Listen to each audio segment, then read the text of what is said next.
జయ శ్రీమన్నారాయణ. ద్వాదశ రాశుల్లో ఒకటి వృశ్చిక రాశి. ఈ వృశ్చిక రాశి వారికి అనుకున్న పనులు ముందుకి వెళ్ళలేకపోయినా, అసలు అనుకున్నట్టే అట్లా ఉండిపోయినా, ఎంత చేసినా కూడా అంతే ఉంటుంది.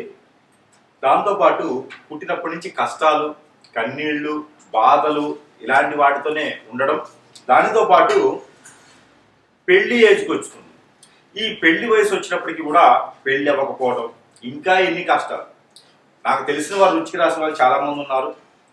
ఆ వృశ్చిక రాశి వాళ్ళు అందరూ బాగానే ఉన్నారు, నాకే ఎందుకు ఈ దారిద్రం అనేటువంటి వాళ్ళు చాలా మంది ఆలోచించుకుంటూ ఉంటారు. ముఖ్యంగా బాధలు, కష్టాలు రావడానికి చాలా కారణాలు ఉంటాయి. అయినా మీరు పుట్టిన తర్వాత ఎన్నో దానాలు, యజ్ఞాలు, యాగాలు, హోమాలు, దప్పాలు, జపాలు ఎన్నో చేసుంటారు. ఎన్నో స్నానాలు ఆచరించి ఉంటారు. ఎన్నో పుణ్యక్షేత్రాలు తిరిగి ఉంటారు. ఎందరి దేవుళ్ళకో మొక్కులు ఉంటారు, బట్టలు సమర్పించుంటారు, కళ్యాణాలు చేసుంటారు, హోమం యజ్ఞం చేసుంటారు. ఇలా చేసినప్పటికీ ఎన్నో మాలలు ధరించి ఉంటారు. అయినప్పటికీ కూడా మీకున్నటువంటి కష్టాలు పోవట్లేదు. అతను ఎవరో చెప్పారండి, నాకు మంచి దశ నడుస్తుంది, ఇప్పుడంతా బాగుంది అని. కానీ నేను ముందుకు వెళ్ళట్లా, అష్టదిబ్బందులు అయిపోయి ఉంటా. ఏమవుతుంది అంటే, మనం చేసేటువంటి, మీరు పుట్టినప్పటి నుంచి కూడా చేసేటువంటి పూజలు కావచ్చు, యజ్ఞయాగ హోమ జపాలు కావచ్చు, దానాలు కావచ్చు, ఇవన్నీ కూడా సరైనటువంటి సమయంలో కానీ, సరైనటువంటి మనిషికి కానీ మీరు ఇవ్వట్లేదు. సరైనటువంటి గ్రహానికి లేదా మీ జాతక ప్రకారంగా ఏదైతే చేయాలో అది చేయట్లేదేమో. దానివల్లనేమో. మరొకటి, మీకు గోచార ప్రకారంగా కూడా చూచినట్లయితే కనుక చంద్రుళ్ళు, అంటే మీరు పుట్టినప్పుడు వృశ్చిక రాశిలో చంద్రుడు ఉంటారు. ఆ వృశ్చిక రాశిలోనే చంద్రుడితో పాటు రాహు ఉన్న, చంద్రుడితో పాటు కుజుడున్న, చంద్రుడితో పాటు కేతు ఉన్న, చంద్రుడితో పాటు శని ఉన్న వృశ్చిక రాశి. కాబట్టి ఈ యొక్క 4-5 గ్రహాలు మీకు అంతగా యోగించవు. ఇకపోతే ఇవే దశాంతదశలు ఉన్నా కూడా మీకు యోగించదు. కాబట్టి గ్రహాల యొక్క స్థితిగతులు మారిన ప్రతిసారి కూడాను మీకు ఆలోచన విధానం మారుతుంది, ఆచరణ మారుతుంది, చేసేటువంటి కర్మలు, క్రియల ప్రకారం కూడా వస్తుంది. మీలో ఎక్కువగా పితృదోషాలు బాధిస్తూ ఉంటాయి. దానికి తగ్గట్టుగా ఎన్నో రకాల క్రియలు చేస్తూ ఉంటారు. అయినప్పటికీ కూడా మీకు అనుకున్న పనులు ముందుకెళ్ళవు. కానీ ఒక పరిహారం ఉంటుంది. ఆ పరిహారం చేయడంతో మీకు అనుకున్నటువంటి కార్యక్రమాలు ముందుకు వెళ్తూ ఉంటాయి. దానితో పాటు కూడా మీకు దశాబ్ద కాలానికి సరిపడేటువంటి పరిహారం. అది ఏమిటంటే, 1 గ్రాము బంగారం వేసి ఒక 10 నుంచి 50 గ్రాముల వరకైనా సరే సొంత డబ్బులతోనే చేయాలని సుమి గుర్తుపెట్టుకోండి. అప్పు తెచ్చి చేయకూడదు.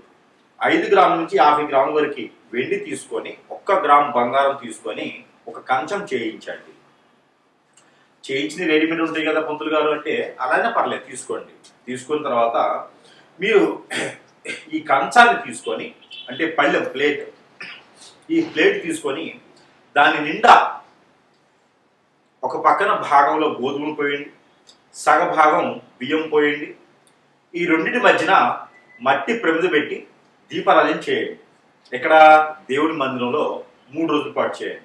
సోమవారం, మంగళవారం, బుధవారం 3 రోజులు చేసిన తర్వాత 4వ రోజు, ఈ గురువారం రోజున తీసుకెళ్ళి ఎక్కడైనా ఆలయంలో అలానే దీపారాధన చేసి ఇచ్చేసేయండి. మీరు ఈ 3 రోజుల పాటు ఆ దానం ఇచ్చేటప్పుడు ఏం చేయాలి అంటే కనుక, మీకు సంకల్పం ఏముందో ఆ సంకల్ప బలం చాలా గొప్పది. ఆ సంకల్పం తలుచుకోండి. మీరు రాజకీయ నాయకులకు వెళ్ళాలా, సినీ రంగంలోకి వెళ్ళాలా, విదేశాలకు వెళ్ళాలా, జాబులో సెటిల్ అవ్వాలా, బిజినెస్లో గ్రోత్ అవ్వాలా, పిల్లలు పుట్టాలా, పెళ్ళి అవ్వాలా, ఏమిటి మీ సమస్య, ఆస్తు సంపాదించాలా, అందరూ మీకు వెళ్ళి మక్కువగా ఉండాలా, ఇవన్నీ కూడా మీ సమస్యలు ఏమున్నాయో అక్కడ దండం పెట్టుకొని, నమస్కారం చేసుకొని, సంకల్పం చేసుకొని మీరు అది దానం ఇచ్చేసేయండి. మరొక విషయం ఏంటంటే, ఆ 3 రోజుల పాటు కూడా మీరు శాకాహారులుగా ఉండాలి. రెండోది, నేలపాటుగా నిద్ర చేయాలి. మూడోది, బ్రహ్మచర్యం పాటించాలి. ఇది స్త్రీ అయినా పురుషులైనా ఎవరైనా సరే ఇది చేయాలి. ఇక ఒక కొబ్బరికాయ, 2 నిమ్మకాయలో ఉండేటువంటి గింజలు, అలానే పసుపు కొమ్ములు, కరక్కాయ, జాజికాయ, అలానే లక్ష్మీ గవలు ఒక 5, గురి గింజలు ఒక 5, ఇవన్నీ కూడా తీసుకొని ఎర్రని దారం తీసుకొని పసుపు కలర్ వస్త్రంలో కట్టేసి ఏదైనా అమ్మవారి ఆలయంలో ముడుపు కట్టండి. ఈ 2 చేయడంతో మీకు దశాబ్ద కాలం వరకు చేయవలసినటువంటి పరిహారం వెళ్ళిపోతుంది. ఇక తర్వాత మీకు ఇష్టం ఉండి చేసుకోవచ్చు, లేదా మీ ఇష్టం. ఆ పరిహారం రెండింటి వలన మీకు అష్టైశ్వర్య ప్రాప్తి కలుగుతుంది, నరదిష్టి నరఘోష దూరమవుతుంది, పెళ్లిళ్ళు కాని వారికి కూడా పెళ్లిళ్ళు అవుతాయి, అలానే పెళ్లి అయి పిల్లలు పుట్టిన వారికి కూడా పిల్లలు పుడతారు, భార్యవతులు దూరమైన కూడా దగ్గర అవుతారు. ఇలా భార్య భర్తలు దూరమై దగ్గర అవుతున్నారు అంటే కనుక వెండి బకెట్, వెండి గిన్నె, వెండి బౌల్ ఏదైనా నీరు నిలవ ఉండేలా తీసుకొని అది ఆలయాల్లో దానం ఇవ్వండి. దాంట్లో కుంకుమ పోసి ఆలయంలో ఇచ్చేయండి. అలా చేయడం ద్వారా భార్యాభర్తలు విడిపోయినా కూడా కోర్టు వరకు వెళ్ళినటువంటి సమస్యలన్నీ కూడా ఇలా చిటికలో పటాపంచలైపోతాయి. అవన్నీ కూడా మళ్ళీ సానుకూల పడతాయి.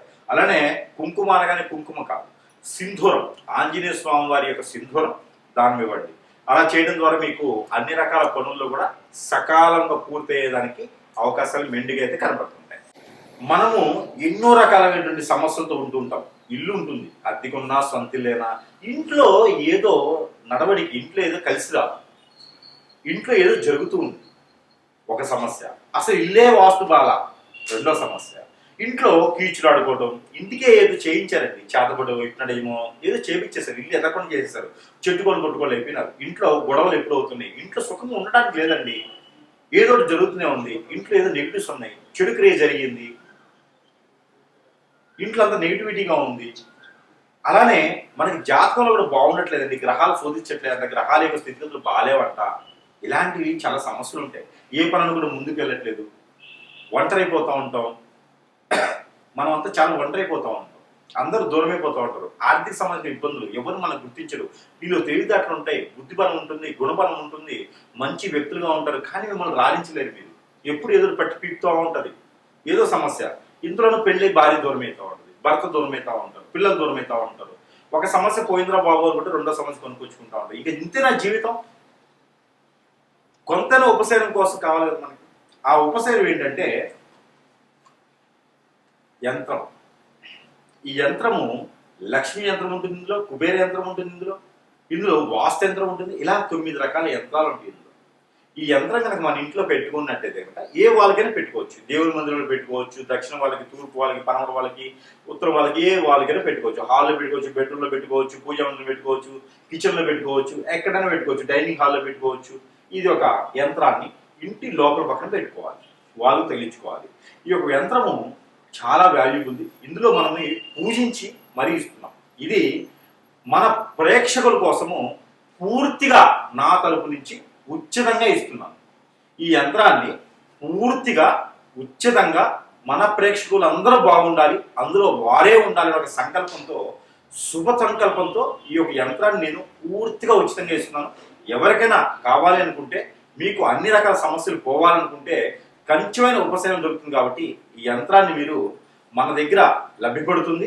మీకు మీ వద్దకు చేర్చేటువంటి రుసుమును మాత్రమే నేను తీసుకుంటున్నాను, అంటే దారి ఖర్చులకు మాత్రమే తీసుకుంటున్నాను తప్పితే యంత్రానికి మాత్రం డబ్బులు తీసుకోవట్లేదు, ఉచితంగా ఇస్తున్నాను. ఎవరికైనా కావాలంటే కూడా సంప్రదించండి. ఈ యంత్రంకి ధూప ద్వీప నైవేద్యం పెట్టినా పెట్టకపోయినా పర్వాలేదు, 3 రోజులు పెడితే చాలు.